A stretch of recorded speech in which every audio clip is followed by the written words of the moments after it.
if you look at the Bible very well, Adam did not ask God for a woman. It was God's idea. And God said, I'm going to make your type for you, because the lion, they've got male and female. Everything God created around him has got stuff, they can look to. But Adam had no companion, and God came up with that idea and created Eve. And so God originated marriage. So it's God's idea. I would say marriage is God's idea. It's an institution created by God in order to to multiply, and reprocreate rather. Thank you very much. Ellen, have you got anything to add to that? I'm glad you said it was God's idea, and the fact that God said he needs a helpmeet. It is the helpmeet aspect of it that we need to focus on. And even in relationship today, when we focus on that helpmeet, then the other word crisis that we said we didn't want to discuss, we won't talk, it won't even surface in the relationship. So God, it just is God's idea, but God wanted it to be a proper union, rather than when it fits me, fine. When it doesn't, I'm okay. I'm out of here. I like that. Thank you very much. So, Ellen, I know you have been married for over 20 years, and you're still waxing strong. You did your 33 years. 33, yeah. I knew you did your wedding anniversary of recent. Right. I have heard people say marriage work better if you marry your soulmate. Is there anything like soulmate, or do you marry your soulmate? No. Okay, this is getting interesting. No, how do you know who is your soulmate? There is nothing like marrying your soulmate. You marry the person that God brought your way, or the person that you were attracted to. Yes, the initial attraction has to be there. Otherwise, there is nothing to work on. So once that beginning is there, like it's like building a house. You don't have a house all come in one pack. You have to have a foundation, and then you start building. Marriage is exactly like that. You have a foundation, i.e. there's that initial spark, and then yes, and then you start working on it. So there is not such word as soulmate. I don't believe, personally, I don't believe there's a soulmate. Otherwise, people who marry and remarry, they have many soulmates. Oh, thank you for that. Because that's what will happen if we really want to say that. So I don't believe in this word soulmate. Listeners, I would love to hear your views. Do you think there is any soulmate out there? Thank you very much. We've got 5 live viewers. Thank you very much for watching us. Right. Pastor, I have heard people say marriage made in heaven. I guess this means that everything is on a roller coaster for the couple. Is there anything such as perfect couple? Perfect couple. Yeah, they can be seen, they can be described as perfect. It's just a use of word, just like my learned sister here said she doesn't believe in the word soulmate. It does not mean, I think it's just a word to describe somebody who is connected to you solely. Do you understand? It's just a word. It's just like, when Adam woke up from the deep sleep, no one told him, no one introduced the woman. He saw the woman and he said, this is, so there was a connection. So I could say, I appreciate the word soulmate from that perspective. He woke up, nothing was suggested to him. He didn't know what God was up to.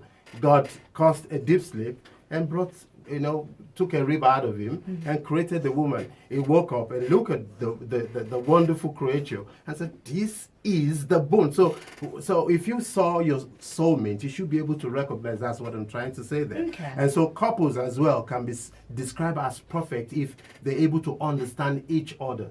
And of course, perfection is a journey.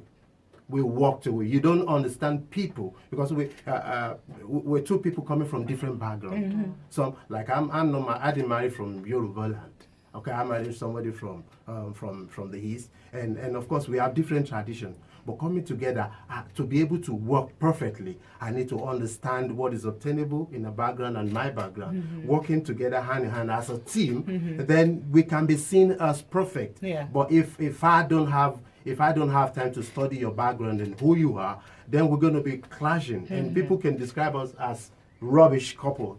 So it's a use of word, it's description. So we can't possibly have perfect couples when they're working together as team. Okay, thank you very much. Do you have anything to say to that, Ellen? There is nothing as perfect. There's compatibility and there is growing to know each other. And that's what, okay, you might then say is perfect. Even the perfect couple still have their differences. Yes. And I think this is where people are getting it wrong these days, because they're looking for the perfect man, the perfect woman. There is nothing like that. Even Adam wasn't perfect. Eve wasn't perfect. If they were, they wouldn't have that problem that they had. Eve took an apple and ate it. The husband didn't even know. So if they were that perfect, that sort of situation would not have arisen. No, I'm going to question you that. Yeah. I know we're all Bible scholar. And you said Eve ate the apple and Adam didn't know. But I thought the Bible said Adam was right beside He her. was, yes. But what I'm saying is, if we're not going into that. Yeah, because we've got enough to cover. But let's bring that scenario to our present day living. Yeah. A wife is doing something that is potentially dangerous, Yeah. and the husband is there, said nothing. So that's what I'm saying. Either he knew and didn't care, or he didn't know.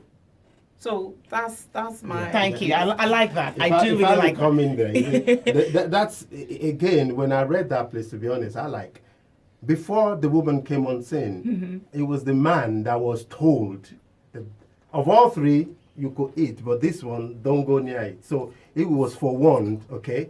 And so when the woman grabbed the apple, grabbed and had a bite, Yeah. and the man jumped into it. Okay. He knew definitely they were heading for trouble. But because I believe because there is that connection, it's like if you're going down, I'm going down. Yeah. So I don't want to be seen as more righteous than you, or you get the blame. So that I would say from that perspective that in the marriage, when the wife is wrong, we share the blame. Share the blame. When the wife is doing well, we share shouldn't the praise. pass. The fame and the blame, we share it together. Taking our text or our example from this Adam and Yeah, and Eve, Eve. I'm going back there. Okay. There's one thing when I counsel couples, there's a phrase there. He said they were both naked and were not ashamed. Yeah. So whether naked physically or spiritually, it's openness. And my own attitude towards that, the way I approach openness is, if what I am doing now becomes public knowledge, will I feel ashamed or will I feel fully satisfied with myself of what I'm doing? Can I look at my husband in the eyes and say to him, I did done this? this. Then if I can't do that, then I shouldn't. So openness is openness. There's no another dictionary explanation for openness. Be totally, completely open and honest.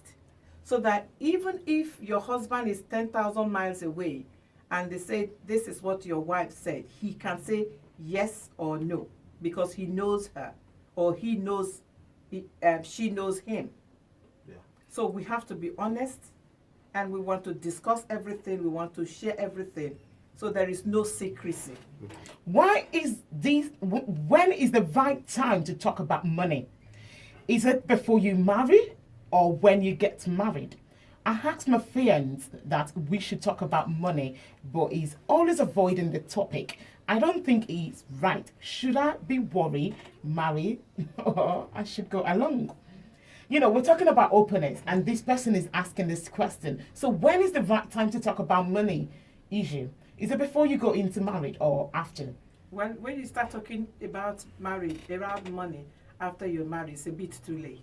Okay. I think it's something, I was speaking to somebody some time ago who's getting married, and we thought this was funny, but he had 41 questions that he had prepared to ask every woman that expresses interest in him, and said if they're not prepared to answer any of those questions, then there is no There's no marriage. there's nothing. There is no relationship because we have. Although they say this word love is blind, I don't think it has to be blind at that time. It should be blind after marriage, but before marriage, it should be wide you're open. wide open Yeah, I because like that. once you've gone in, it should be closed and you make do with what you have. So I believe sincerely that they should discuss everything, including marriage, including finances, how they manage their money. Because, like I said earlier, we are from two different backgrounds. Our upbringing is completely Orientation, yeah, different. yeah. There are people who are hoarders, and there are those who are spenders. So when you are a hoarder and you now marry to a spender, where do you fit in? Balance, yeah. You're going to be at loggerheads because he wants to spend and you want to save. So there has to be a balance. And you have to talk about that, and then you work it out. How you have to allow the spender to spend, and you have to allow the hoarder to hoard. But there is a balance.